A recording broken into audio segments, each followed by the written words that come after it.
पाहूयात बुलेटिनच्या सुरुवातीला बातमी आहे मंत्रालयातनं। आज मंत्रिमंडळातील अनेक नेते मंत्रिपदाचा पदभार स्वीकारणार आहेत।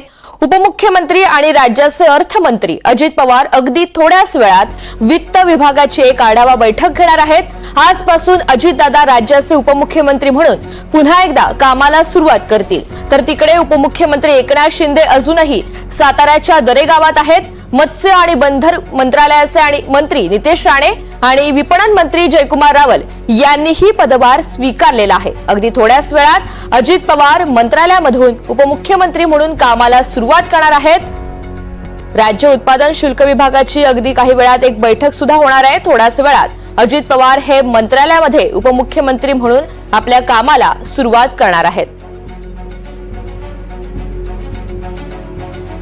तर 12 वाजता वित्त विभागाची एक बैठक आयोजित करण्यात आलेली आहे। आजपासून अजितदादा राज्याचे उपमुख्यमंत्री म्हणून पुन्हा एकदा नव्यानं कामाला सुरुवात करणार आहेत। आज मंत्रिमंडळातील अनेक नेते मंत्रिपदाचा पदभार स्वीकारणार आहेत।